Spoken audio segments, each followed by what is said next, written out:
जय माता की दोस्तों, माता रानी की कृपा आप सभी लोगों पे सदा और सर्वदा बनी रहे। दोस्तों, आपका स्वागत है अपने channel my lovely home and garden में।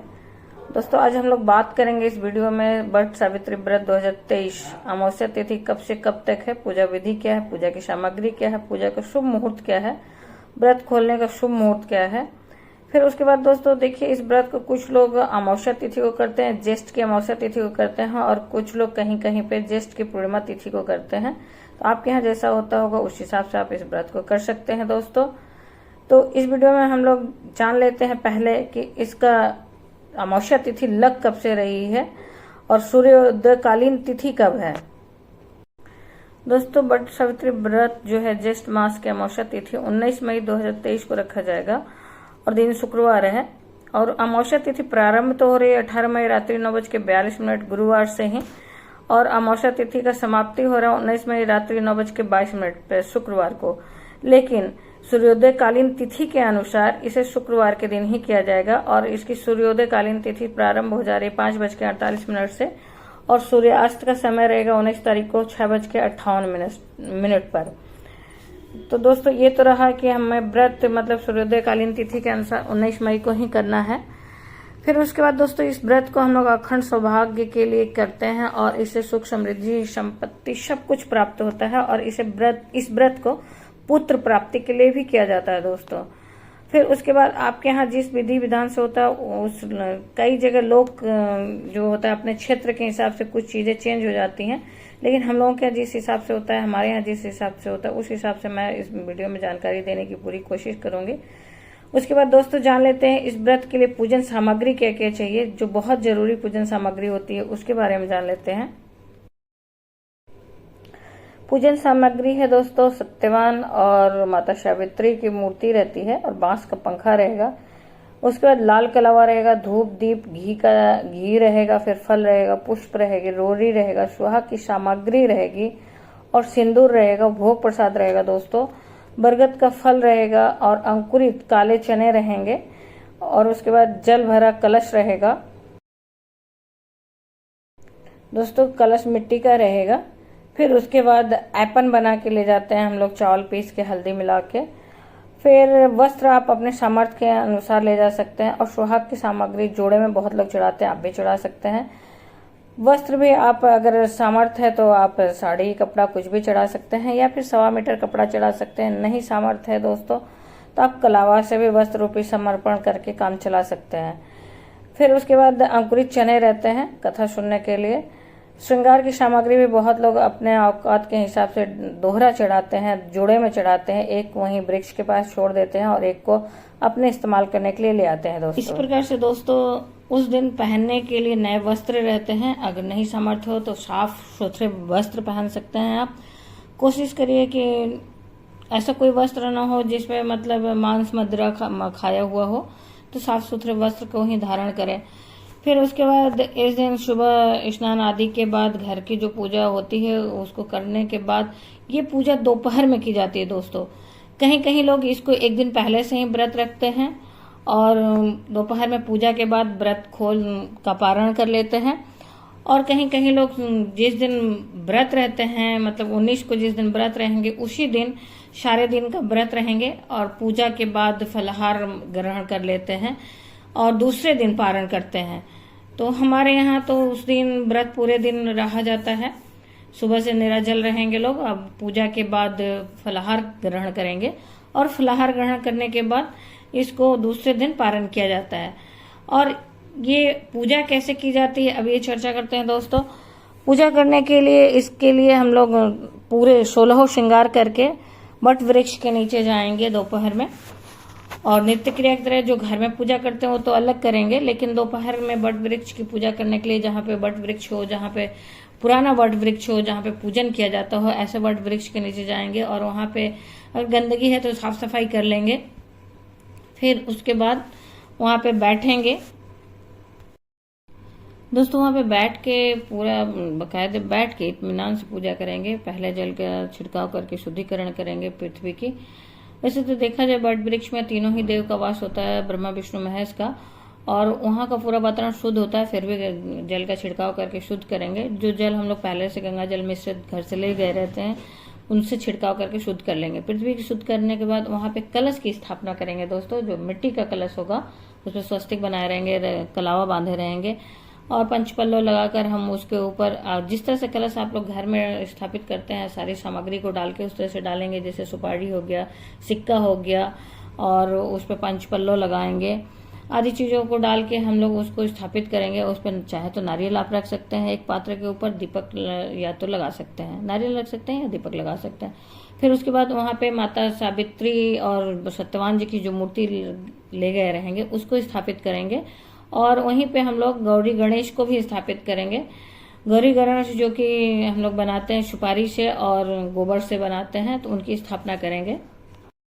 सर्वप्रथम दोस्तों जो आटा का, चावल के आटे में हल्दी मिक्स करके ऐपन ले गए रहते हैं, उससे उसका टीका करेंगे हम लोग सब जगह, कलश पे, गौरी गणेश को और वट वृक्ष को, सावित्री और सत्यवान की मूर्ति को। फिर जो पुस्तक रहती है सावित्री सत्यवान की कहानी वाली, उस पुस्तक की सबकी मतलब तिलक करेंगे उस ऐपन से। ऐपन से तिलक करने के बाद हम लोग रोड़ी लगाएंगे सब पे और इस तरह से शुरुआत करेंगे पूजा, जिस तरह से पंचोपचार विधि से पूजा होती है दोस्तों।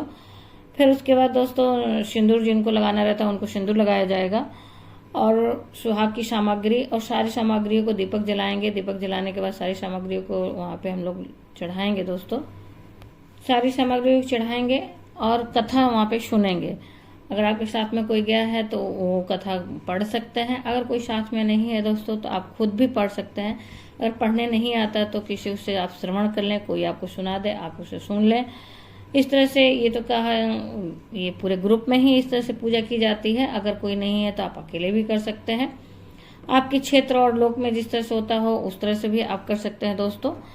फिर वहां पे पंखा जो ले गए रहते हैं हम लोग, बांस का जो पंखा ले गए रहते हैं, पूरा पूजा होने के बाद बट के वृक्ष को पंखे से हवा करते हैं। फिर उस पंखे को अगर जोड़े में आप चढ़ाए रहते हैं तो एक पंखे को वहीं छोड़ देंगे बट वृक्ष के नीचे, और सुहाग की सामग्री जोड़े में चढ़ाए रहते हैं तो एक जो रहेगा वहां छोड़ देंगे, या फिर किसी ब्राह्मण को आप उठा के वहां से दान दे सकते हैं। और एक जो है उसे अपने घर लेके आएंगे अपने इस्तेमाल करने के लिए सुहाग की सामग्री, और पंखे से अपने पति को हवा करते हैं सर्वप्रथम। फिर उसके बाद फलहार अगर आपको रखना है, व्रत रखना है, तो आप बड़ के फल को खा के, पानी से निकला जाता है, और चने को कुछ दाने जो अंकुरित रहेंगे उसे खा के आप व्रत का पालन कर सकते हैं। या फिर अगर आप फलहार रहते हैं तो सारे दिन फलहार रहेंगे और दूसरे दिन आप व्रत खोलेंगे, जिस तरह से हम लोग के यहाँ खोला जाता है दोस्तों। तो आप दोनों ही तरीके से कर सकते हैं। आपके यहाँ अगर दोपहर के बाद व्रत खोल दिया जाता है तो वैसे भी कर सकते हैं, या फिर दूसरे दिन खोला जाता है तो उस तरह से भी खोल सकते हैं।